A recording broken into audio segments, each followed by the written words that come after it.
It is a great honor to be able to co-sponsor the event with the Wilderness Society. We so often do so many interactive things throughout the community, and we haven't done anything with the Wilderness Society in I don't know how long.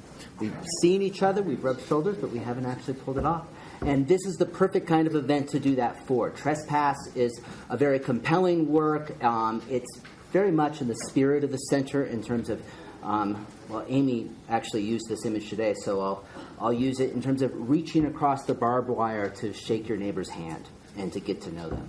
And the book is a great sort of story about that process of getting to know your neighbor, be engaged with your neighbor, and in the process get to know yourself as well. Tonight we're going to sort of run it like this. Amy will do a short reading from the book, and then Suzanne Jones, the Executive Director of the Wilderness Society, and Patty Limerick, our Faculty Director from the Center of the American West, will do a little question and answer kind of period, and then you will all have an opportunity to ask as well. So please.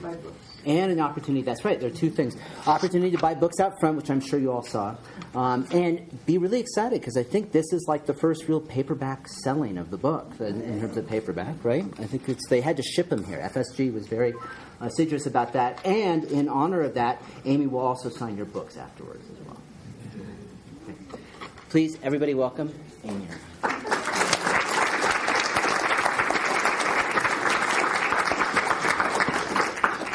This thing works here. Can you hear me okay? Is that loud enough? I am so honored to be here. This was the campus that sort of I held in awe forever. And I see so many faces here I know from either the climbing world or my days as a wilderness activist. New and old faces. It's always makes me so nervous to speak in front of people that I know. It's much easier to speak to people you don't know because you can say about anything and get away with it. But people you know can really call your bluff. And if they know what you're talking about, then they can really call your bluff. Anyway, I'd first like to thank a couple of people, the Center for the American West, Patty and Kurt in particular, and their whole staff, and Suzanne Jones and the Wilderness Society. You guys I'm just totally honored that you thought I was worthy to come here and take the time to be a part of this. And then to the Fensters, Jane and Herb, who have hosted me and been such a part of things on this campus. And I understand why our mutual friends think so well of you. You've definitely made it to the top of my list as well. So thank you again for having me. Trespass was 9 years in the making, and it's still as brutal to read as it was to write. So I try not to fall apart when I'm reading from it. I won't put you through that. And I will read from the prologue, which, strangely enough, is about the only non-disparate kind of stretch of writing in the book that's worth reading out loud.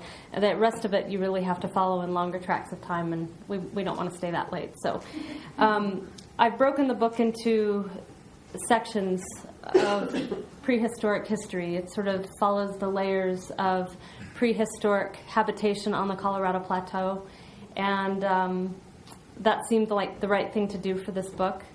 Before I read from it, I would like to say, there's actually a little disclaimer at the front of this book that says I chose with great trepidation to use two terms that are not considered to be terribly PC anymore, and that is the term Anasazi and Indian.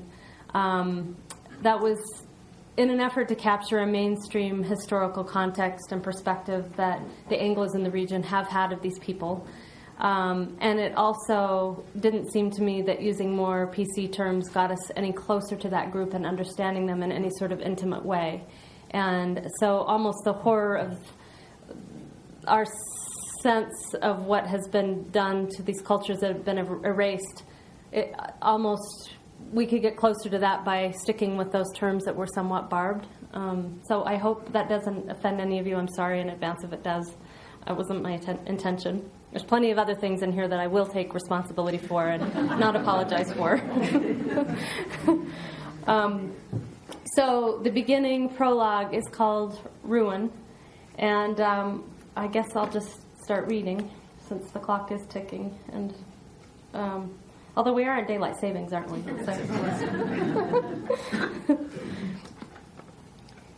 My home is a red desert that trembles with spirits and bones. There are 2 reasons I came here: my father's death and the lion man who prowled my dreams. Perhaps it was coincidence, but a man, half wild, ravenous beyond words, slid from the dream world into the mud of the waking one the same year my father left this world for another. Ghosts, paw prints, I've tried to stay put. The lion man is Herb, his name, his grandfather's. It doesn't quite suit him, but then nothing in the civilized world does. Even my mother, who prefers all things tame, cannot accept it. Instead, she calls him Red for his long copper curls, for the heart pulsing on his sleeve. His eyes are a piercing topaz, and he purrs of dimensions other than this one, says he sees and hears things differently, and that's why he makes up his own rules. Me, I am at a loss for words. After contending daily with the lion man's incorrigible ways, I still don't know what to call him. If Herb is red, then my father was blue. Perpetually immersed in water and nostalgia to the point of inertia, he passed the days hunting, mostly in the cattails on the edge of the Great Salt Lake, just outside Salt Lake City. There he sat motionless, as if he could halt time. It was his attempt to deny the seductive sirens of civility their incessant beckonings to behave, to belong. He acted as if all that mattered was the water and the sound of wings flapping overhead. He was a good shot. But he lost his fluidity. The lake swelled, then retreated. Constrained by convention, dulled by bourbon, his primal reflexes failed. When the banks of the soft marsh mud imploded beneath his feet, he simply could not respond. Finally, on the first night of the new millennium, as the rest of the world toasted a new era, my father put a bullet through his own heart. The Red Rock Desert, where I made my home, sits on a tall, arid landmass called the Colorado Plateau. This physiographic province sprawls across northern New Mexico and Arizona, western Colorado, and nearly all the southern half of Utah, my home state. Perhaps the most isolated portion of the plateau falls within the boundaries of San Juan County in Utah's southeastern corner. After my 34 years in Salt Lake City, see, I told you the book took a long time to write, the state's urban capital at the base of the Wasatch Mountains, this remote and rural portion of the desert was a welcome change. San Juan County is the size of 3 small New England states, and of its 7,884 square miles, only 8% of the land is owned privately. The rest is either Indian land or federal land, managed by the BLM, Park Service, Forest Service. Included within these federal jurisdictions are Canyonlands National Park, Glen Canyon National Recreation Area, Hovenweep, and Natural Bridges National Monuments. Also included are 2 million acres of BLM lands with hardly any special designations, loosely managed for multiple use, which means they can be utilized for grazing, mining, logging, and nearly any form of recreation. So scenic are these lands that if any of them, any at all, could be acquired, they would be considered prime real estate. But San Juan County, by and large, is not for sale. The result, less than 2 people per square mile, not 1 shopping mall or gated community, only 2 stoplights and a single liquor store. But there are 11 Mormon churches, and 3 of them are built right on Indian lands. In the late autumn of our first year in San Juan County, Herb and I hiked into a deep canyon on Cedar Mesa, the connective tissue between the Abajo Mountains and the San Juan River. It was a cold and gray afternoon. The cottonwood trees in the canyon bottom had lost their gold medallions and stood wretched. The birds were gone. Everything was stripped, utterly silent. We tiptoed across stones made sleek and spherical by flash floods. Herb stopped and looked up at an ancient Indian ruin high on the ledge above us. Perhaps 1,000 years old, its earthen walls still stood. The 2 windows were dark and hollow, like the eyes of an unlit jack-o'-lantern. The lion man turned to me, his eyes dilated in the fading light. He said, "I don't think I've ever felt so alone." I disagreed. The ghosts were everywhere watching, and even their company would prove to be too much. Soon afterward, Herb and I bought a cabin on 10 acres. There were no phone lines, no power lines, no pipes to deliver water or gas. With no service to collect what we discarded, we were careful about what we used in the first place. And with scarcely an aquifer of groundwater in the bedrock beneath shallow soils, there was little point in drilling a well. Instead, we hauled water from town in an old pickup and stored it in a cistern. In winter, the snow would come suddenly and pick dogfights with the sky. The wind would scream like a woman assaulted. On winter mornings, Herb and I wrestled beneath the covers to see we must leave our bed to light the stove and scrape ice from the solar panels that stood in the yard like a broken-off piece of spaceship. I'm sure those would not be allowed in Boulder County. They were really monstrous. Summers were just as trying. Mornings would heat up like a struck match, and by noon the sky was bruised with thunderheads. When we moved in, I had laughed at the 3 lightning rods on the tar paper roof. Now I know they weren't the least bit excessive. The rain comes and goes so fast, often it does no good. In this Red Rock desert, only one thing is constant. Evaporation duels saturation, a lesson on how easily matter can vaporize. The cabin sat on the rim of a canyon halfway between the towns of Blanding and Monticello. From the kitchen table was a stunning view, thousands of acres of scarcely interrupted public land and Indian land yawning south for over 100 miles. In the middle of the view lies the Four Corners, where the Colorado Plateau states converge with rectilinear perfection. This 90-degree meeting of state lines is arbitrary, invisible to the eye. But each day, as the light shifted across the sky, I detected new canyons, new mesas, the bones of the earth illuminated. It was my father's mother, Ada, who first brought me to this desert, who taught me what to look for. I was 6 years old when I first sat in red sand, leaning over her shoulder to watch as she painted land and sky. She loved the capricious geography, how it rose and fell like the spikes and troughs on an erratic cardiogram. She pointed out how the sagebrush plain suddenly plunged 1,000 feet into a canyon of bare pink stone, glistening with seeps and springs, the roiling river beneath a ragged, bloody spine of a steeply rising anticline, the expletive of a sandstone minaret erupting from the desert floor like a bold stroke of red ink. An artist of abstractions, Ada sometimes made the rock look like water. She taught me all that she learned from this place, to look past the obvious, to see what might emerge at the edges. There is only wind, water, and stone, Amy, and because of them, the desert is constantly undone. She understood erosion, how the fierce winds, Arctic air in winter, Gulf streams in summer, could scour away the soil until there was only bedrock. How the Dirty Devil, the Colorado and San Juan rivers, opaque ribbons of chocolate and jade, could gnaw at the sandy banks granule by granule until there was nothing left to stand on. How even the smallest seismic shift beneath the Earth's crust could calve pinnacles from canyon walls or unearth the remnants of ancient peoples. Early on, I remember sitting on a sandy beach at Lake Powell. On a pad of paper, my grandmother sketched the cliffs that rose from the depths of the water. They were the color of raw salmon flesh.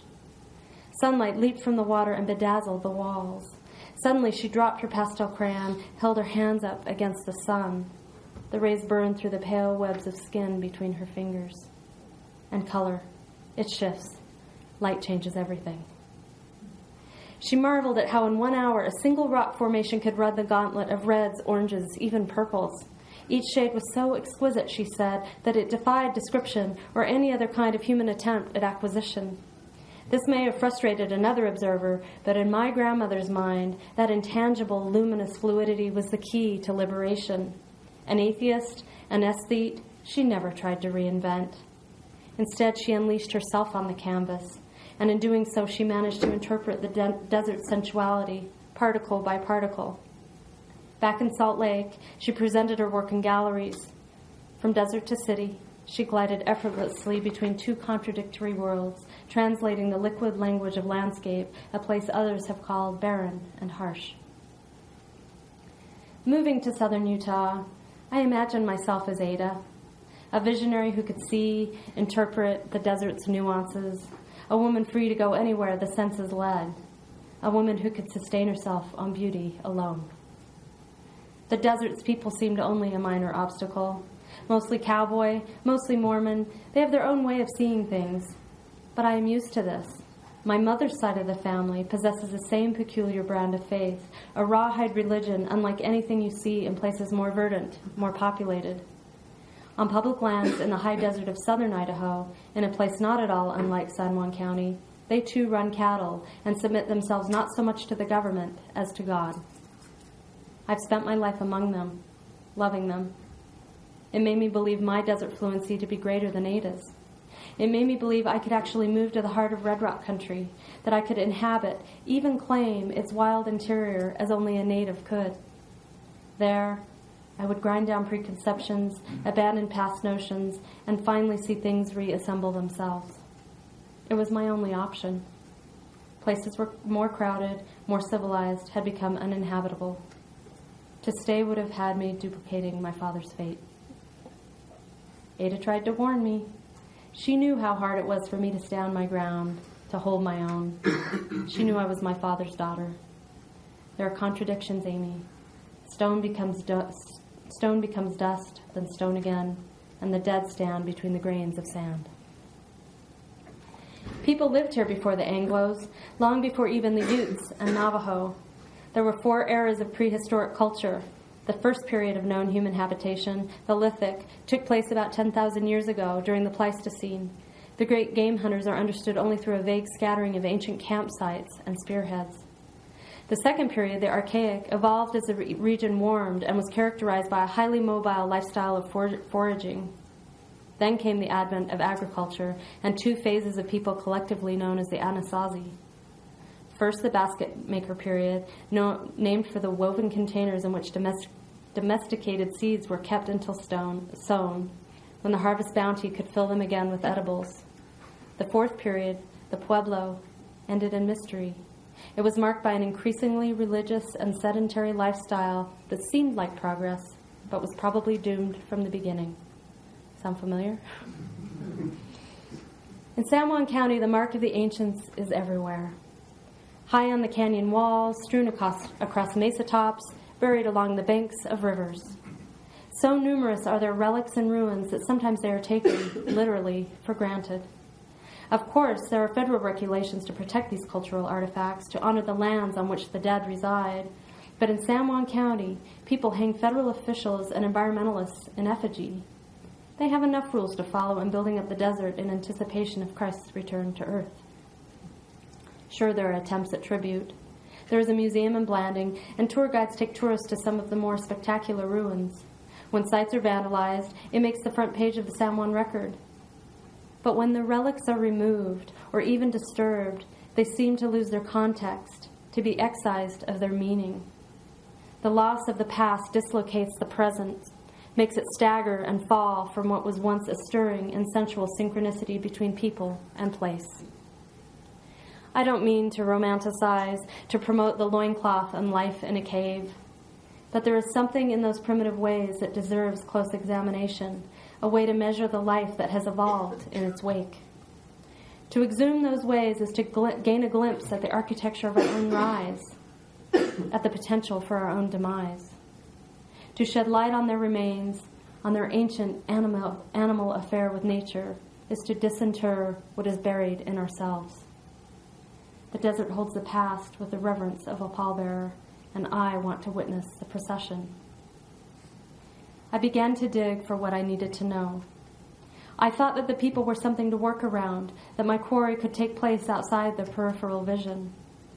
But the opposing forces were greater than anticipated, for they are fueled by something far more fundamental than a love of profit or an ethic of progress, a belief so deeply inherent one could almost mistake it as primal. My presence, my rooting around, would inspire resistance and uneasiness. Not that I blame anyone. Even the most superficial existence in this country ravages the soul. There are deprivations, depredations, and one is ultimately driven to commit passionate, irrevocable acts. At some point, all desert dwellers are asked to submit, and eventually the land sinks you to your knees. Then you have 2 choices: pray or crawl. The desert's people most often opt for prayer. I was quite certain I would choose the contrary. Salvation would come, I would learn, by a wearing away of the body, by a grinding of bones into slick rock until they mingled with sand and the howling dead. It would be how I found my way back to something in myself, something more basic, more original than all that has been prescribed to me. Only then would I understand my response to the lion man, the way the cinnamon hair on his wrists makes me tremble. Only then would I understand my father, how losing his ability to quiver with anticipation when the geese flew in slid him into bottomless backwaters of grief. It wasn't graceful. It was a messy business to walk on such disturbed ground. Still, an excavation was required. Even the deepest layers enlightened. Old relics brought new meaning. Light changes everything. There are questions that linger. Have I further intruded upon this desert by claiming it as my home?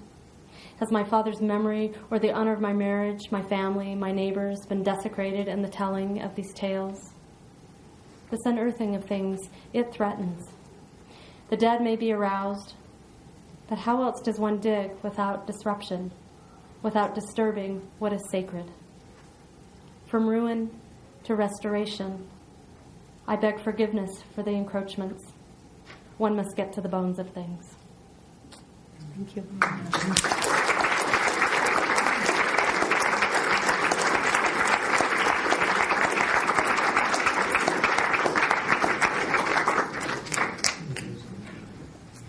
I'm not well. I'll just tell you that. And I think I'm okay. I cough bad and irritating me. And since you're here to hear Amy, if I start coughing in an irritating manner, I will be out of here, but I will come back. So anything I do just is about my coughing. I think it's better to say that than to have everyone think, what happened to her? So my apologies for mine. Anyone else have a bad cough? So, how great to have you. And your copy of your book has an interesting Fitzgerald quote, and then inside you have that with you. Sorry, I saw that earlier in the day, and it seemed so striking. I thought we might begin by your telling us about the little quotation you have pasted in there, and explain why that got in there, and then Suzanne will hand off to you. Yeah. I'm not sure he meant it in the context that I'm using it in, because I think it was in a passage, what was that, in the Gatsby, where it has this man's trying to justify the fact that as his friend is leaving, he's about to have a tryst with his wife, and so it's this threesome that he's referring to, and he's trying to justify the whole thing in his mind. But the quote is, "The test of a first-rate intelligence is the ability to hold two opposing ideas in mind at the same time and still retain the ability to function." Why is that taped into the copy of your book? Because it's become sort of a, it's sort of summed up, and I didn't see this quote until well into the book tour last year. So the book had been long written and out and had a life of its own, and I read this quote somewhere, somebody else had used it in a different context, and I went back and saw it in his work and thought, that's exactly what I'm trying to get at in this book, is this idea that by the end of the book, I'm not the ardent wilderness activist and sort of staunch, I will define myself apart from the Mormon culture that has damaged me and made me feel so separate. Towards the end, that all sort of falls apart in the book, and I recognize my own part in these dualities that are failing around me, and that polarities are failing us everywhere, left and right, I think, on every level. And it wasn't until the near demise of my own marriage, the ultimate duality, right, where things are failing, and I'm thinking, he can be right, and I can be right. And that's the only way we're going to get past this. One of us can't be wrong. And I have to allow that. And it was a real exercise to come to that place. And I realized our culture, if not the world, has really lost that ability. That there's sort of the yes and the yes. So anyway, that as I've gone around and been teaching classes and talking, this has sort of summed up the point I was trying to make in the book. And some people, as you said, they read books and it's like Patty said this earlier today, this they read books like they're reading a bird field guide and trying to find the identifying characteristics. And yep, that's a yellow nut. I can't remember my They have a birds right now. Yellow-breasted nuthatch or whatever. I'll say meadowlark. That's my favorite bird that's growing right now at my house. My daughter says, "Look, there's the meadowlarks. They're back." That's a meadowlark. There's no doubt. We know it by every identifying characteristic here. And I think 20 pages in the book, people who didn't bear with it were like, "Yep, she's the rabid environmentalist. She's anti-Mormon. Check off the list. Close the book. We're done with that." And what they miss is that in the end, that all falls apart, and the joke's sort of on me. And as my good friend Ginger Harmon said, "You come out looking like a real weirdo in this book." And I'm like, but that's the point, is that pointing the finger out at everyone else does nothing, and certainly isn't fixing these problems that I'm, griping about. So the quote says it all for me, that we can hold two opposing ideas at once. And actually, to go off on that a little bit more, when I was writing the book, the earlier drafts did seem so shrill to me as I started to write about these problems of living in a very conservative Mormon community that was very much against public lands protection and wilderness protection in general. And I guess we didn't get into this, but in my former life, I worked for the Southern Utah Wilderness Alliance, and you can imagine living in San Juan County, Utah. That was not a very popular mode of employment. My husband and I both did. What I can say about that is that for all the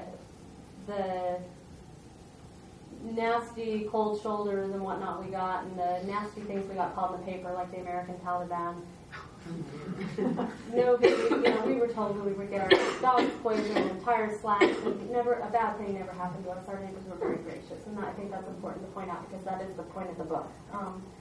But as I was writing these shrill, it just sounded so untrue to me, and I'd stop, I'd look out the window, and I kept seeing this vision of a quintessential coyote strung up on the barbed wire fence, and realizing I was that coyote, not that I was a victim, but I was hung up on this fence between these two landscapes, and that while I didn't feel comfortable in either one, I wasn't firmly set in one camp or the other. And once I sort of wrote from that place, it allowed me to be a lot more honest, and I really learned a lot about myself, like my devotion to my ranching roots and to my Mormon roots, and it allowed for some really interesting things to happen in San Juan County in terms of conversations with people that I would never have had, and that there were possibilities there, and unfortunately we didn't last long enough for reasons that are all told in the book, for me to see where that went. But your wedding, if you describe the guest list at your wedding, were you expecting more than? No, that was pretty special. The guest list at the wedding. They had a good guest. I didn't get to be there myself. So it wasn't a celebrity guest list, but it was. But it was important in that here we are standing on the banks of the San Juan River. These two crazy Sioux kids are about to make their vows to one another, and we have BLM folks there. We have old crusty Mormons. We have ranchers. We have Seventh-day Adventists that live completely off the land that, were completely ostracized from the community in a whole different way. We had the wilderness community from Salt Lake. We had sort of the recreation. It was a very broad mix of people. And looking out over that, I thought, okay, now we're getting somewhere. Like, this is what it's about. It's not about hanging out with your own. That's very comfortable and cozy. When I walk around the mall here in Boulder, I'm thinking, well, this is comfortable and cozy because I know all these people voted like I did, and they, we all have these jobs, and we're all eating the same food, and we're buying organic, and then I go back to Norwood, where we live now in southwestern Colorado, and I have a whole new opportunity there with our property is bordered by two family ranchers of two of the most right-wing, redneck ranchers that you can possibly imagine. That shoot Canada geese out of the sky when they fly over just because they don't like them pooping in their field. They're also the best neighbors I have ever had in my entire life. And so this is where this idea of how far can I lean over that barbed wire fence? And so now we have goats, and our cowboy neighbors think that's pretty cool because we have something in common. We're raising livestock. And now I'm actually working off our hay because we can't afford to buy as much hay because my husband keeps bringing home more goats. So I'm out helping move cows, doing cattle drives across the mesa I've got my little camelback on, you know, and they're sort of laughing. I'm like, real cowgirls don't bring camelback, Amy. We don't drink water all day. I'm like, well, do you have to pee? You know, this is like a whole thing. And we're having these incredible conversations because of it, because I'm sort of willing to put myself out there and make a fool out of myself and not be right. I've actually learned a lot from my neighbors. Who seemed so different from me. And yes, I have ranching roots, but I was always ostracized from that part of the family too. I lived on this fence. And so that's where the whole idea came from, and I'm delighted to see that I'm putting it into practice and it's actually getting us somewhere. And in very real ways, when oil and gas, a bunch of oil and gas stuff in our watershed in Norwood was up on the chopping block this time around. And Herb and I were able to go talk to the ranching community who were opposed to any kind of a watershed protection ordinance. And we were able to talk them into putting one in, which was astonishing because the meeting before they'd gone with guns and they were ready to take up arms, and now we have a watershed protection ordinance. So, and I don't want to take credit for that, but I mean we're all talking and we're all moving together, even though, you know, yeah, it's huge. It's huge. Well, the hard thing about asking questions about this book is there's a bazillion threads that run through it that are really fascinating. Whether it's your personal life and the challenges there, whether it's the whole thread about Mormonism and the cultural weight that goes with that, or whether it's about this whole, we have to ask the question sometime about this, she mentioned the 4 different periods, and the hunter-gatherer to agriculture, and there's a lot of really interesting, I'm not sure which question to ask, about how that might be a metaphor for our lives. And then there's the good old wilderness activism part. And you did kind of start with that. And I guess I'm going to read a quote of yours about activism, because my background is working on wilderness as well, and that's how we came to know each other. And since you started down this path, let me just read this and ask you a question about it. You guys hear me? Yeah. Okay. Sure. We have the technology. Okay. Nothing's happening. Anything happening? Anything happening? No. Here. Oh, it's sweet. How about this? That's a possibility. Can you do kind of a Morse code? Hello? I can just talk really loud for a minute while we figure this out. Or you can put this one. Stand up. Well, maybe sharing the left there. There we go. I knew we could solve this. Wow. I feel powerful. Matt and we all have cowboys and stuff. Did you notice that? I belong to the power club. Okay, well, here's the quote on activism. And it goes, quote, "Black on red. Passion and fury are close cousins and hard to bear. But the alternative is apathy, a white on white, a monochromatic scheme where spirituality is bleached of both sense and sensibility." And so my question for you is, how do we have passion, or can we have passion without fury? And how do we have activism while also building community? Don't do that. Don't touch it. I absolutely think we can have passion without fury, but I think it's not a matter of not being angry. I think we can be furious at the state of things. I just think we have to be very careful about pointing the blame, pointing the finger, and having a sense of righteous indignation that somebody else is the cause of it.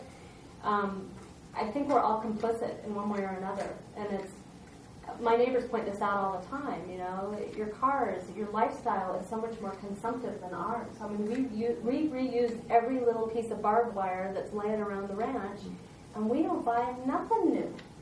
And we grow all of our food here.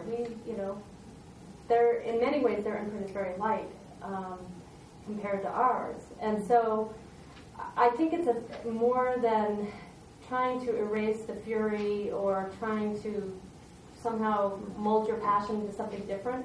I think it's just a matter of maintaining humility and sort of that doing away with that righteous indignation. And that has, I think, been my biggest lesson in coming to terms with this stuff and realizing. I'll give you an example that I shared with Patty and a few others earlier, and that is these goats that we've got now that put us in, good with the neighbors.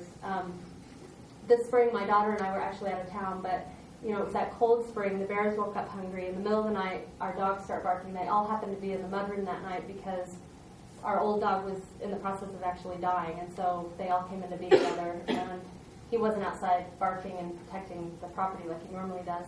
Well, they start barking. Herb gets up. They all head out the door. Dogs hightail it back to the porch. Herb knows something's going on. There's no moon. He can't see anything, but one of our goats is screaming. So Herb goes around the other side to the shed to get a gun because he has several guns in there. We don't keep them loaded. They're not easy to get to. Grabs a gun and says, "Oh, shoot, all the ammo's in the house." Turns around, and there's a bear that's got him cornered in the shed. Its paws are right on the threshold. Well, in a way that only my husband can do, because he can bench press 315 pounds, up until he tore his pec this month. He won't ever do that again. But he ran at the door and shoved the bear back out onto the porch with the door.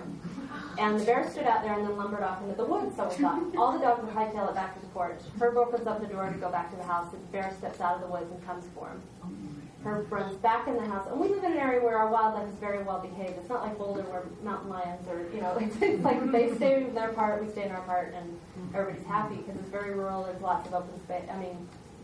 Real wilderness around us. And this goes on for 2 hours. They have to stand off. And finally, the dogs create enough of a distraction. Herb runs to the house. He and the dogs get in the house, shut the door. The bear's nose is up against the glass, and he's trying to get in the house. So Herb's thinking, okay, there's a .22 pistol my grandfather's in here. He's up on the shelf. He grabs it. He finds some ammo. What's like, for a bear, that's like a BB gun. So he goes out around the back door, tiptoes up, sneaks up on the bear, and thinks, I hope I can get back to the house if it doesn't work. Fires a shot, turns around to run, but fortunately the bear ran off too. And sadly enough, Dora the Explorer, my daughter's pet goat, was already gone. It was really a sad moment, but two things came out of this. First was the idea of holding two things in your mind at once. I'm trying to explain this to my daughter about how we're sad about the goat, but we don't hate the bear. And Herb's like, too much information, just, I have to believe she can do this, and she could. She got it. She was like, yes and yes. And then we're telling the neighbors, because of course it's all the hoopla in the neighborhood. Everybody wants to hear the bear story, and all the guys are out with their guns tracking this bear because there's blood out, and it's just this very exciting moment in the neighborhood. And it's calving and lambing season, so of course they have good reason, and there's little kids in the neighborhood. But when I say neighborhood, I'm talking really big neighborhood with not very many people. But depending on who you spoke with, there was like the liberal bleeding hearts would say, oh, it's so sad we've encroached on their habitat and, it's altering the behavior and climate change and everything and this poor bear. And the other neighbors would say, I hope you shot the son of a bitch. and Herb and I were like, yes and yes. Again, this is holding two opposing ideas at once, and they're both right. In this particular case, this bear did have to go. He was going to hurt somebody. And anyway, Herb then, the ranching neighbors came over, they were making fun of his guns, and so Herb pulled out his grandfather's 7mm mag that he used to use in Africa, and, a gun we've never shot, but he got it out, and all of a sudden we were like way up the stack. Shot the bear, So there's all this stuff that's coming into play about this, and that's how to get back to your question, that's how you build community. It's about finding these salient points where you both can laugh, where you can help one another, where you can have a moment of, oh yeah. And it's not even enough to just lean over the fence. It's like you have to have people over for dinner. You have to go help them go on their cattle drives. They have to come over and help you track the bear. They have to, whatever it is. And I guess what that's become for us is that whatever it is that you are most uncomfortable with, that you oppose, diametrically oppose, that you loathe, that repels you, that disgusts you, is where you need to be going. It's not enough that, oh yay, we've got Obama in now we can push our agenda. It's the conversations that have to happen have to be where we have to go where we're the most uncomfortable, and that's where the alchemy is going to happen. That's where community really happens. Okay. I would like to applaud.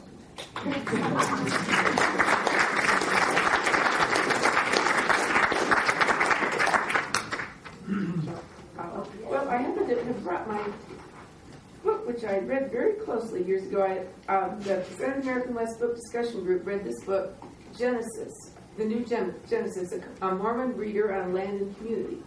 And Terry Tempest Williams and people I don't know one person I do. William B. Smart, I don't know him, and Gibbs Smith did this. And it's a collection of writings about Mormon theological reasons to care about the earth and to be stewards of the earth.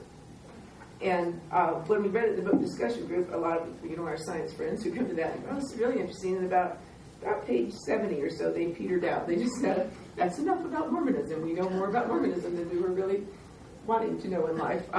But here's the book, and I'm sure this is just snippets of the stuff you could put together on Mormon reasons to be stewards. So is this kind of thing, and you were telling us about that interesting man at BYU who's doing this, it seems like there is a lot of documents to be brought into play. Now, if you had taken this with you to San Juan County and said, how terribly nice to meet you, have you read? I don't see that as really working. It didn't, even with the book discussion group, there was some petering there. So, but it is an interesting thing that the Mormons have left a record of this is the earth the Creator gave us, and so what's the scoop on all that? Is there something that needs to be creatively contested? And if there are Mormon rural people or urban people who think we dominate and master nature and that's what we do, it seems like there's a lot of cards to play back just from the Mormon tradition itself. Yeah, and I used to take that approach. And what I found living in San Juan County is, and this is what my grandfather used to say, because my grandfather, my uncles, my cousins, they're all ranchers on my mother's side of the family. We should probably gather from the reading. And it was the same argument I used to have with my grandfather every time I was up on the lad on the ranch. And that is, their comeback is, I don't need to read that. We are good stewards of the land. I don't know what you're talking about. And I think it's actually moving beyond trying to provide them with evidence of their own theology as allowing them to step up to the plate. Their sense of persecution is so complete in terms of being, chased out here early on and then had land, the U.S. annexed their new kingdom of Deseret only a year after they'd gotten here in Mexico said, yeah, set up shop. There was a whole Utah war debacle with the polygamous thing. So they have just felt completely persecuted. And we've sort of, because they have some peculiarities about them, they've been easy for us to make fun of and vilify as a culture. But the reality is, I think we're only seeing one dimension of them, and by backing them into a corner, we're not seeing the best parts of Mormonism. And that's problematic, not only because it's not a nice thing to do to any group of people, but we're not allowing them to show us their real stuff. But they are absolutely vital to saving the West and probably to American politics in the whole. As Krakauer points out in his book, there's some pretty lofty statistics about what a player they're going to be. And we've already seen that, right, with Mitt Romney. And we need them to show their best face. We don't need to show them any more of their own scriptures. We need to find a way to engage with them. They're not going to want wilderness designation because they are so anti-federalist. And in the front of my book, I have my copy here. There's for those of you that haven't seen it, there's FSG did a fabulous map of the Four Corners area, but they also did an inset here of Brigham Young's original boundaries for the Kingdom of Deseret that he envisioned. And what struck me about that map when I started studying it was that the majority of most of the Intermountain West, but the majority of the West is encompassed in that. And if you look at that map, that's pretty much where public lands debates are happening, and how the most rancorous of them, and especially any real protective measures like wilderness designation, they all take place in there. What that made me realize is if Mormons had spread out and created outposts throughout all of Deseret, which they did very quickly, they probably had more of an effect on Western culture and Western politics, especially in terms of land preservation, than most of us realize, because so many of those people aren't present-day Mormon, but that underpinning is still there, that sense of anti-federalism. And if we keep pushing that way, and that's not to say we shouldn't be designating wilderness. We need as much wilderness as we can get, I think. But it means we need to find other ways to work together. Water issues right now, supporting farming and ranching, because I think right now, where before we were fairly critical of Western ranching practices, all of a sudden we've got a much more common enemy, and that's probably oil and gas and motorized recreation. And the threats oil and gas pose to these small rural communities and the family farms and ranches, when we really need to be coming up with our own food supplies and not trucking bananas from halfway across the world, probably a good idea to support those people. And by bringing everyone into the same side of things, we have an opportunity for a whole new dynamic about creating a new land ethic in the West. And it hinges on the Mormon. Well, so take this a little more into the personal realm. You went over there to live in San Juan County and tried really hard at your. She went over to San Juan County and tried really hard. I think your words are to fit in, and in the end, I think decided where the place you had gone for salvation didn't end up panning out as you wanted. And I don't know. Can you talk a little bit more about that piece of it and how much of that was related to the Mormonism, and how much of that was just trying to live in a rural community, or how much, Could describe the nice dress you were wearing. It's hard to picture you. When you hear about the dress, you'll understand why I'm giggling. But, it's a fascinating theme throughout the whole book, trying to belong to place, the community, to yourself, and it seems worth digging a little deeper into that. What was shocking to me, because I spent my whole life defining myself apart from this Mormon culture that had been so oppressive and exclusive for me. Growing up, it was so painful. My father was anti-Mormon. My mother and the whole neighborhood were like, you don't go to church, you're ostracized on every level, from God on down. And then so I'd go and I'd do everything right, and I'd come home to my dad and say, so you've been practicing witchcraft again. So I grew up in a schizophrenic, which turned out to be a good thing, because I think it helped me sort of decide for myself what worked and what didn't. But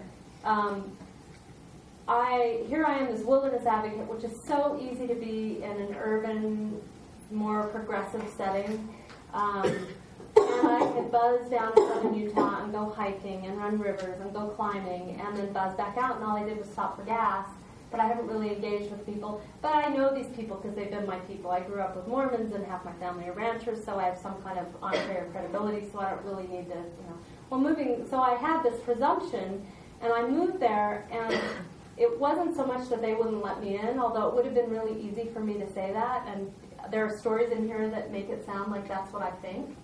But it was really a two-way dance, and part of it was I was so ambivalent about, I had all these judgments and opinions that prevented me, but there was also this really complicated thing that took me by surprise, and that was to settle in among them. I wanted to belong, and that's very much a Mormon thing. I mean, you grow up and that's why you rebel so strongly, because you're either in or you're out. There's no gray area, and I found it was so easy to rebel in one circumstance, and in the other I got down there and I wanted belonging. I wanted some credibility. These were my people. There was sort of this tribal urge that really shocked me, and it made being a wilderness advocate very complicated. My husband had no issue with it. He's a Catholic from Michigan, and he just would march in there. And it also was disarming. I mean, because it wasn't personal for him, he could go in and go toe-to-toe with the county commissioners and just rebel-rouse and say no, no, no to everything they wanted to do and leave and not be affected by it. And I'd go in and argue for something like, please don't clear-cut the watershed at the top of the Abajos. It's the only thing sustaining the Canyonlands Basin, let alone the Ute and Navajo reservations, let alone your community. And I'd come out of there just spent by it, just absolutely terrified and torn up, because I felt so much like I was somehow committing this crime against my own people. It's like, when you go against your family, you take a stand against your family, and you have this feeling, almost like your physical survival is somehow at stake. It was that kind of feeling every time. Just a trip to the post office would induce that feeling in me. So it clearly wasn't a healthy place for me to live until I resolved that. But it was also a tough place to live. I mean, Utah, in terms of its politics all the way around, and you know this, Suzanne, the wilderness public lands debates is more rancorous than anywhere else in the nation. So it wasn't just my own little thing that was difficult. The whole thing was really difficult. But in terms of the length that you went to try to address So it, the you could tell that Okay. that's a nice dress. So, sort of, you see why I needed therapy after this.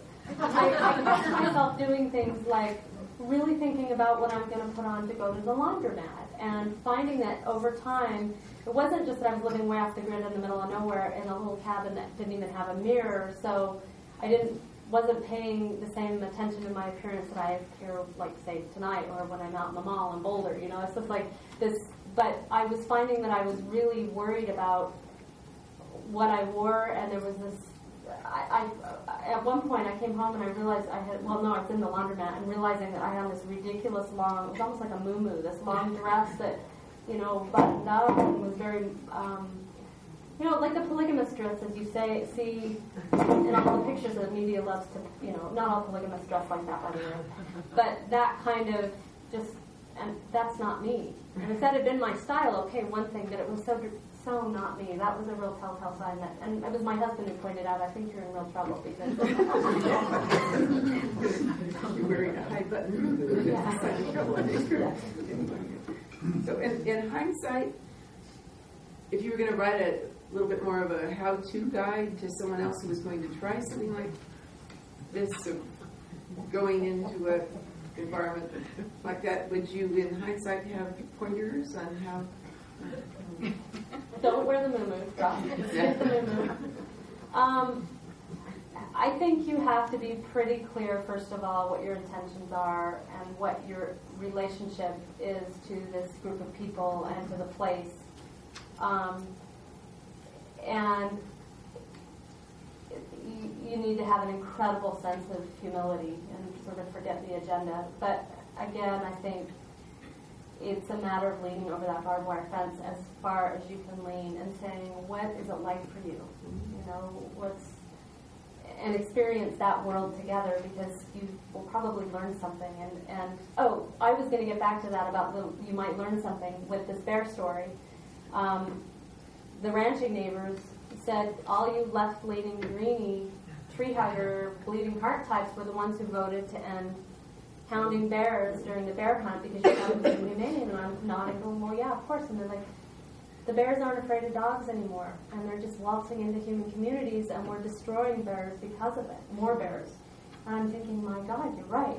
You know, there's a reason that was kind of a healthy way to keep things. And then also we voted to end the spring bear hunt, and now our bears are thick as thieves, and they're competing for resources, and that's changing their behavior, and they're becoming more predatory on humans, and that's a problem too. But that whole idea that I don't have all the answers, and you go into a new context, and you better just sort of lay yourself open and have a sense of humor and find out what they might teach you. Because even in the stories where the tone is that you don't think you're gaining ground, or you're not getting anywhere, but you have stories even in that where the woman is horrible, and you say that's not very Christian, and she rallies. She rallied. And became well, I shouldn't say became a human being, but she was the only person that ever invited us into her house. Yeah, but it begins horribly, right? It begins with her just tearing your husband apart, but just that line, which seems like it's just going to be the gasoline poured on the flames to say that's not very Christian. The postmaster invited us to his daughter's wedding reception, and I'm thinking, I've just gotten a ticket to the ball. This is like, you know, my entree. I've been accepted. I'm worrying about what I'm going to wear, and her's just throwing on like a Hawaiian shirt and tying his ponytail back. And I'm like, you can't wear that to a Mormon reception. You don't understand. There's codes, you know. And he's like, they'll like me or they won't. We show up, and it was like a party of the Red Seas. All the San Juan County commissioners were there. The guy who used to do all the oil and gas stuff was there. Everybody Hertz gone toe-to-toe with and filed lawsuits and appeals and stopped, you know, in his mind, horrible things from happening. We walk in, and they're all just like this. The whole place goes silent. And the postmaster's daughter's just like, oh, I'm so glad you guys are here, having no idea what's going on here. And Herb walks up and just starts shaking everybody's hands and hugging the women and just doesn't miss a beat. And I'm just, you know, hanging back. And the oil and gas guy, his wife comes up, elbows through everybody, and does this on her shoulder, and she's like, if I ever see you out on my public lands trying to close them down, I will. That's me. It's my birthday, and everybody keeps calling me happy birthday. So she says, if I ever see you out there trying to lock up my public lands, I'm going to climb up in that county bulldozer myself and run you over. And there's this moment where even Mormons don't do that they're very civil. This woman actually was Catholic. It was very interesting that they've been there for so long that and it was the silence while everybody's waiting to see what was going to happen. And even my husband was just completely taken aback and ready to I could see his ire rising. And I just turned and said, well, that's not very Christian of you. And she just broke into this huge grin, like it completely. Amazing. Yeah. Thank you for writing that story. You have to stand up for. I'm not saying hide what you believe. In fact, that was disastrous. That's hiding under the moo-moo. It's really. This is who I am, warts and all. But I don't have all the answers. So. Okay, we're going to get back to this hunter-gatherer agrarian thing, because I thought it was fascinating, and you wrote a lot about it, and if you care at all about some of the ancient cultures. Are you saying that? All right. If you care at all about some of these ancient cultures, you will learn a lot from reading this book. And one of you quote in here Richard Manning, talking about how our kind has spent at least 290,000 years as hunter-gatherers and only 10,000 years as agricultural people, making the latter way of living a relatively brief and novel experiment. And I just thought that was fascinating. You talked about the demise of the Anasazi, and then likened it parallel to what was happening in your own life and perhaps our culture. And I just thought that was a really rich vein of thinking, and that maybe you should share that with folks and read more, talk more about it. As I was doing research for this, I thought it was kind of neat I was interested in archaeology at that point, but not terribly. And I thought the structure was kind of a neat trick to get my head around, sections of the text to hang the book on. But it wasn't until I got into actual research, I didn't know much about the hunter-gatherer era. I became absolutely obsessed with it because I thought these are our roots, this is our genetic coding. And even down to the idea of religion, there was this spirituality, and again, this isn't to romanticize, but these indigenous cultures that have foraged or hunted and gathered across the world have very similar experiences in terms of shamanism and ecstatic experiences, their own close, if you will, connection to the divine. And this sort of mass religious stuff that arose with the advent of agriculture has really been problematic for us in a number of ways. I mean, we see an escalation in war, where most hunter-gatherer societies, we see more of a ritualized violence designed to keep cultural norms in place. We see in their remains an absolute absence of stress-related illness. Obviously, they were much lighter on the land, and because the nature of their lifestyle, women spaced their births more further apart, so they weren't having these population booms up until the advent of agriculture. Nutrition needs were well met. There's virtually no evidence of starvation and malnutrition except in very isolated cases. I was very surprised. The length of life, the quality of life were exceptional. There was a high mortality rate, but it was all in infancy when Mother Nature was brutally weeding out the weak, but it made for a strong, strong tribe. And I became more fascinated by what happened with the advent of agriculture and how did religion and sort of these fundamentalist ways of living, we became more dogmatic. We, sat down and watched the crops grow, and this is how we do it, and oh my God, the rain's got to come, and let's pray to the gods. And suddenly there was this very, in some ways, really tricky way of life. I'm not convinced that life became easier, that we were on some road to progress. And certainly in the Puebloan era, we see things really falling apart and getting really bizarre on many, many levels. That's quite evident.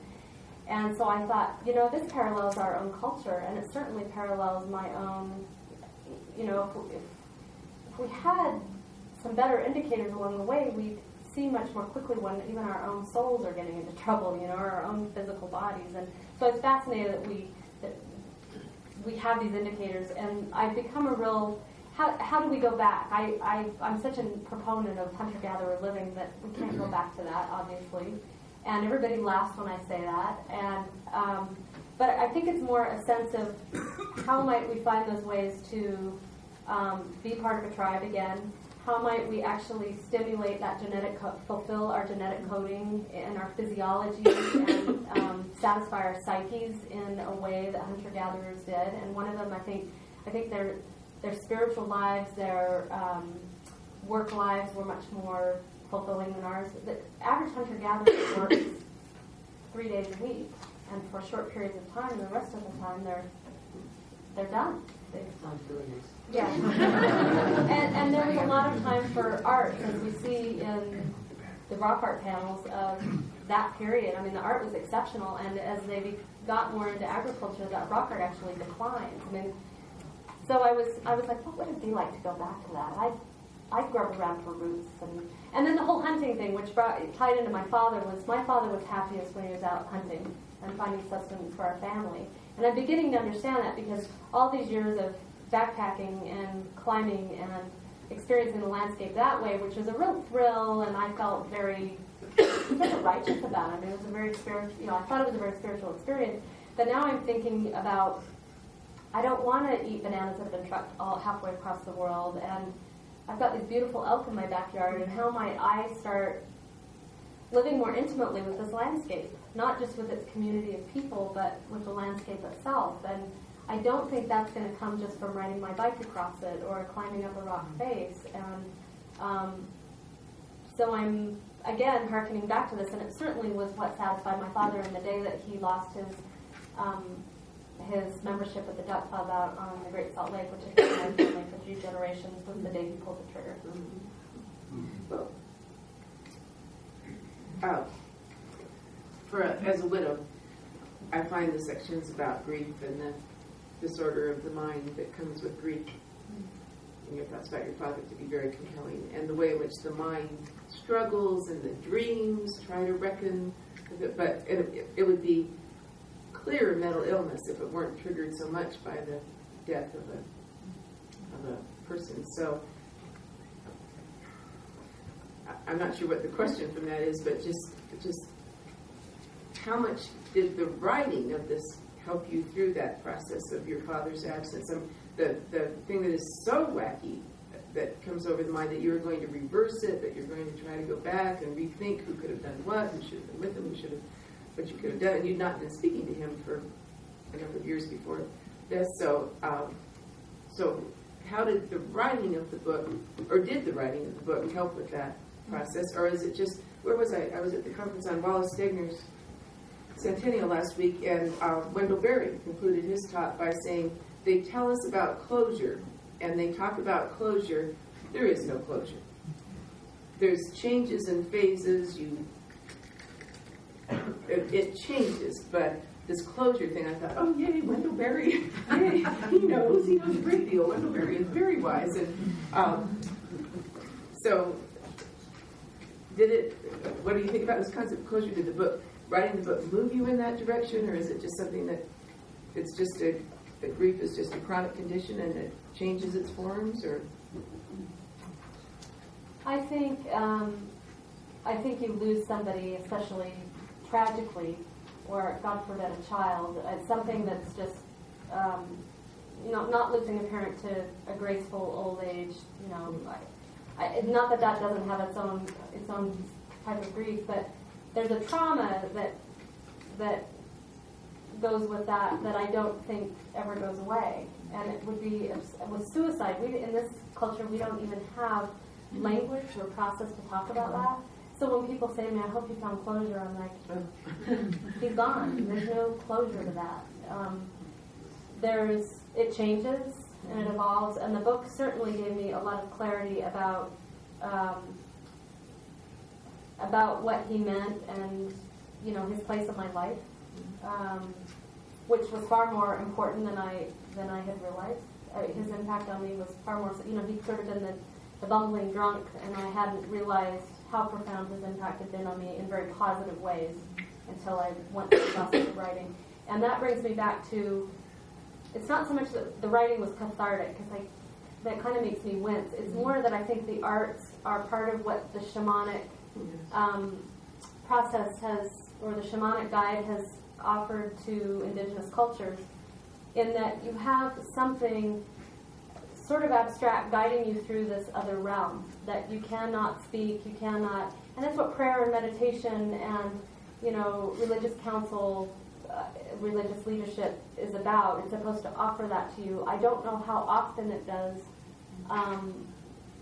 in the culture at large. That's not to say it certainly does happen. I hope it happens more often than I'm aware of. But the process of art can help us tap into those abstract things that we can't really get our heads around or speak, give name to. And the process of writing was that for me. It was that abstraction that I think was more comforting than the actual words themselves. Well, one last question before you let others ask. I wouldn't be a good wilderness advocate if I didn't read how you conclude the book. Is that in wildness is the preservation of the world, and in coyote is the preservation of the soul. And I thought that was sort of in wildness is the preservation of the world, and in coyote is the preservation of the soul. And I just thought that was a lovely image, and that I don't know if you want to read from it or just talk a little bit about what that means to you. It's a short little passage. I actually talk about this a lot because obviously I'm tapping it. I'm dancing my way around that which is unknown to us, that realm that, the spiritual, whatever you want to call it, that world that is on the other side that shamans venture into, every now and then we venture to, it's what religion's trying to get us all to. Those things that are unseen, and maybe unspoken, but we all have something that helps us feel some sort of divine inspiration, and for many of us it's landscape. But what I was realizing as I was writing this is that landscape alone is not enough, and that there's this idea too that to come back to coyote, we can either, and all of us have had that feeling being strung up on the fence, you can either view yourself as the victim, or you can just inhabit that space of schizophrenic, uncomfortable difficulty where you're on neither side, and it's a very difficult place to be. But that's where all the good stuff happens, and it's okay to not know. And so this is sort of about that unknowing. And anyway, the passage is God, dog. We fail to see the reflexivity of what lives inside us. Henry David Thoreau wrote, "In wildness is the preservation of the world." He didn't say wilderness. He knew that no piece of land, no matter how scenic or pristine, would restore what we have lost in ourselves. That's not to say we don't need wilderness. We need it more than ever. For this is the place where coyote dwells, free of persecution, free of the projection of the abandoned, feared self. And coyote is the preservation of the soul. That howl, had I let it rise up into the dark night sky like a prayer, would have grounded me. And at the same time, it would have gotten me out of the house, nose to the ground, loping circles until I found my way. There would have been no map, and I would not have followed any sort of marked route. And it would not have been the white tile and gold streets of the Mormon heavenly kingdom that I would have found. It would have been untrammeled desert, a landscape of faith, desire, and imagination, the landscape of the other. Scattered across it would be bones, old bones, stained in ancient red. Among them would have been a most original skull, not too large, with a pointed muzzle and sharp teeth. Male or female, it wouldn't have mattered. It would have been the face of God. Pray or crawl. I never imagined the choice as anything except either or. But really, for thousands of years, they were one and the same. I think the idea there is that our biology, our wildness, is absolutely connected to our divinity, or whatever that spiritual soul part of ourselves that I hesitate to define with words that lock it into something that create all kinds of, but just that our way back to that is through finding our way back to our own wild animal body. The title? And then we'll go to the group. It's never been my gift choosing titles, and that's a really good title. How did you get to that title? Writing and just stumbling continuously upon that image of the coyote strung up on the fence. And just the idea of this interloper. Trespass came to mind, and then a friend of mine who is a journalist on the 5 o'clock news came up with the subtitle "Living at the Edge of the Promised Land" in like 10 seconds. Heidi McIntosh and husband. He's a real wordsmith, so he gets all the credit. Yeah, because with the Lord's Prayer, it seems so clumsy. I think I can't remember what I learned at what stage, but forgive us our trespasses as we forgive those who trespass against us. At first you think, that's a little clumsy. And could we have a one-syllable word there? A lisp, you're going to be in real trouble with a lisp. But it's actually a really great translation. And that's obviously an echo of your...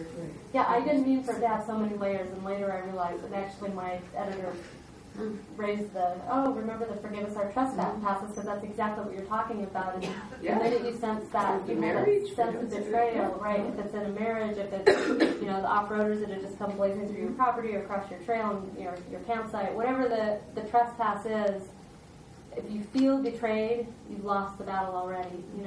It's that letting go, because that other person, you're as culpable. We're all complicit. And if you can't see your own complicity, you should start looking, because it's the projection out, the persecution of coyote, which is something that we need to be digging. The excavation is internal. Again, it was sort of that's why that personal story, as personal as it is, was so vital to the story. Because it's the only way, for me to make myself complicit in the failure of my marriage was to say, oh, I guess this happens on every level. Okay. Questions, comments from the audience? It sounds like from what you said that you've become a mother in the period of time that you're writing this book. How did that affect how the book was written? As someone who has a 4-year-old who might be somewhere around the age of your daughter, I know it's a huge life decision. So. I don't know how the book got written. Do we need to do the restating of the question, or was everyone... Did everyone hear it okay? You can have my mic, obviously. I guess I would rephrase it glibly to say, how the hell did you get this thing written with a 4-year-old? But it did change it quite a bit. It made writing the ending very, very difficult, but the trickiest part was that I was living it as I was writing it, which I do not recommend to anyone. The clarity of hindsight is really valuable in writing, and I was under deadline, I was burned out, I was quite sick, my daughter was sick, she was born early, and for some reason I felt like I needed to keep writing. And so I don't know how it all happened the way it did. I would never do it again. I'm definitely not recovered from it. And I think the next book takes off. Now, the next book will be through the eyes of a mother. I think I was still reeling. I hadn't really settled into my mother skin when I was finishing that book. I was just reading the baby how-to manuals, and that was it. Do you ever believe in dreams? Absolutely. And did you have dreams while you were writing your book? Yeah. Patty might want to say something about that. Well, there's a dream. But I've experimented with crying hard on airplanes to see what happens. Do the flight attendants come over and say, do you know something about the engine? We should know. And I was reading Amy's book on an airplane, and I hit a page where after she has her first pregnancy, is the term to use, failed? Her first child died in utero, and she's struggling with that, and her father, of course, his tragic departure. She has a dream. I haven't miscarried yet. Oh, you hadn't miscarried. Oh, sorry. And that's what he cognizant of. Oh, you hadn't miscarried. Oh, but we found out that the baby, the fetus is no longer viable. Oh, so you had not miscarried, right? You're still carrying the child who's. Oh, right. Okay. So, but she knows there's no heartbeat. And so she has a dream where her father comes and she has a baby girl, and she hands the baby to her father, who says, "I'll take care of it." So as it turns out, the flight attendants pay no attention. The passengers, well, start a conversation there. So are there readings in the book of value and power? Yes. So that is yes. And if you read it on the plane, be prepared to have moments where you're really struck by the power of the dreams. The eerie thing for me, having been sort of a cynic in terms of what else is out there, is that this dream was one of the most vivid dreams I've ever had. And the child that I was holding in my arms, the baby girl, and her face looking at me was so distinct. And when I had the successful pregnancy, my daughter came out and they put her in my arms, I looked down and it was the exact same face. And I thought, wow, there's something going on here that I don't understand. But I've since then become a huge fan of Carl Jung, and his, so much of what he does dovetails with the shamanic experience, and the animals and what they represent and what they're coming to tell us. And I think that happens in a very physical, real world. And I think there's also this metaphorical world that I don't presume to understand, but I certainly pay attention. Yes, in fact. The next dream, and I actually have an essay on this coming out in the Tri-Quarterly Review any day, that's all about animals in the dream world and what they're trying to tell us about the world right now. Because he has a horse. Yeah. He's riding a horse. And what does that? Jung believes horses are an expression of personal potency. And my father definitely, when he rode up, was happy, healed. He was not the broken man he was in this world, and it was a beautiful thing to see. So, the gentleman in the back there is very when you were leaning over the fence, getting to know your neighbors, did you find that they leaned back to try to get to know you? It's taken a few. I mean, it's been some stumbling and bumbling, but yes, I think 99 times out of 100, I have had just. They lean back just as far, and they've all helped us out in one extraordinary way or another.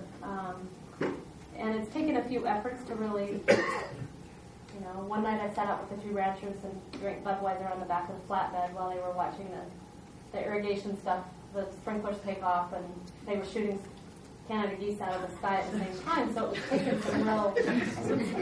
I had to hope for I was hoping reincarnation was really.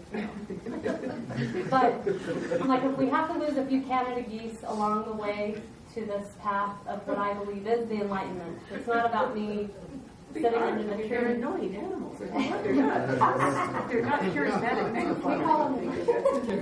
We call them the Norwood Air Force, but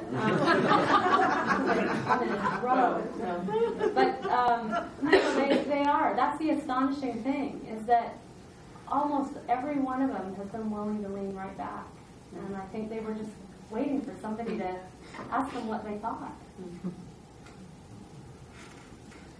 Yeah, so I was Mormon for the first 10 years of my life, and my dad is still Mormon.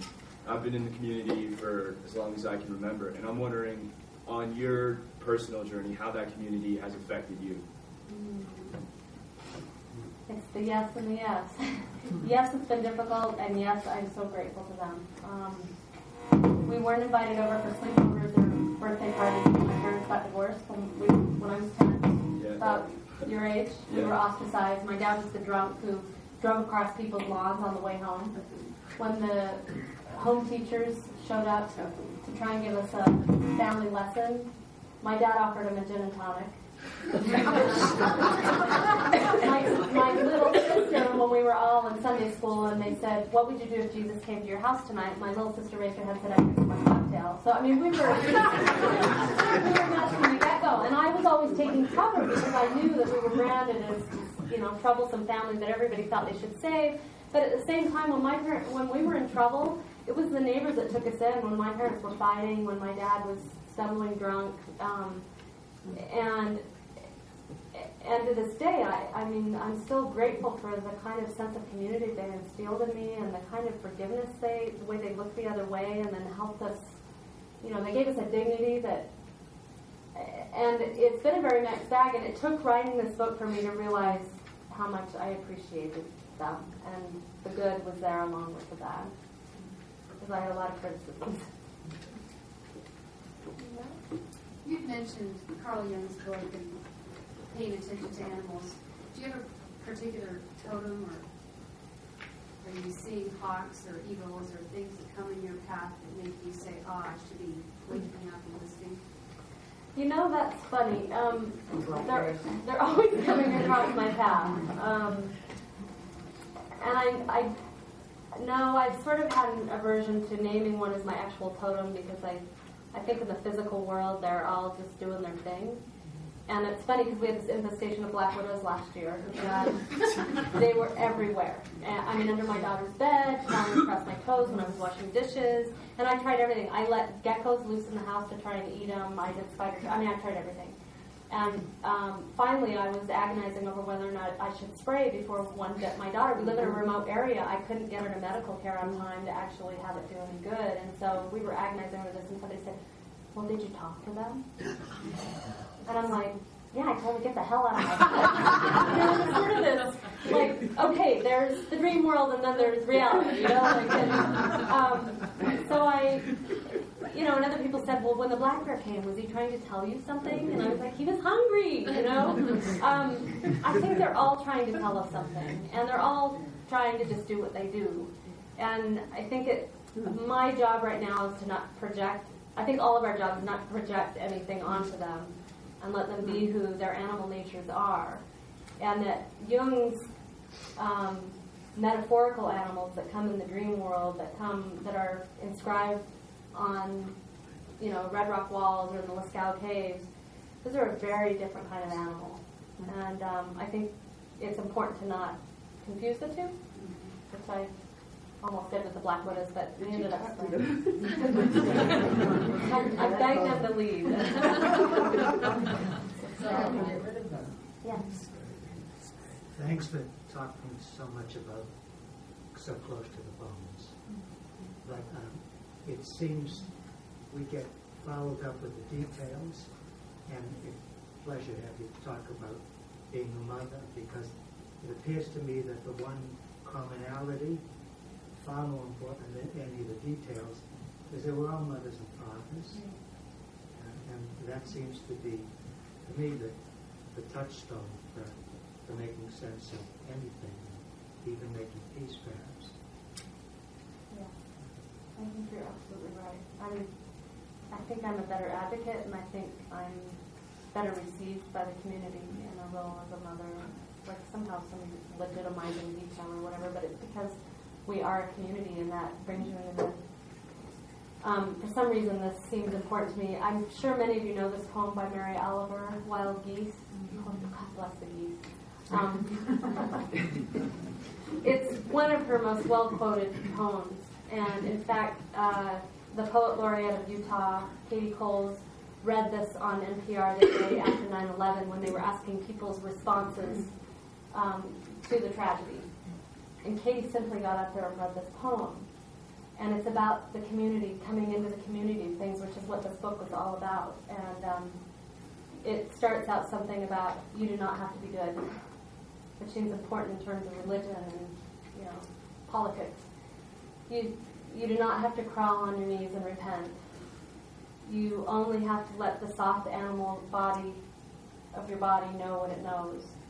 And then something about entering into the family of things. And it seems like that's what it's about, is just this intimacy of entering into the community of people and animals and landscape in a way that says, I'm here to stay, and I'll do what it takes to help everybody survive. And it's not about repenting, it's not about crawling on your knees, it's not about being right or good. It's just being in your animal body and being part of that web of life. I love that poem.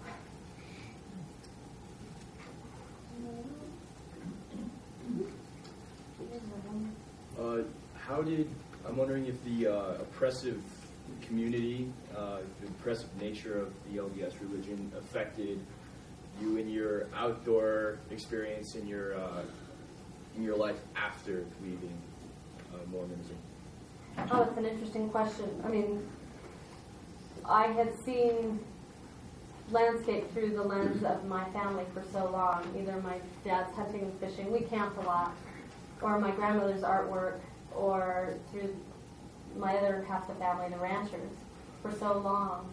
And in high school, I was sort of straying away from all that I knew and getting interested in designer jeans and boys and, really slipping away. And my English teacher, right before I graduated, Memorial Day weekend, handed me a copy of The Monkey Wrench Gang. And he said, go to southern Utah, go to the Escalante. Here it is on the map in case you've forgotten, because I know you went there as a kid with your grandmother. Here's this book. Don't come back to my class until you have something interesting to say about this book. And that book changed my life, because Abby gave me this way of sort of declaring that landscape as my own and sort of thumbing my fist at everything else, and I could create my own relationship with it. And that was sort of what led me down the path to become a wilderness activist, which horrified my father. He called them long-haired wildlife critters. I mean, he basically disowned me after that. And I think that's what's missing now, and I think we've been talking a little bit about, I have this need to see more young people. I see lots of young people out recreating. They're out climbing, they're kayaking, they're mountain biking, they're doing a lot of motorized sports in beautiful places where there used to be nobody, and now there's a lot of people. And I'm glad to see everyone out, but I don't see anybody connecting with landscape in an intimate way. And I also don't see many people my age writing about it.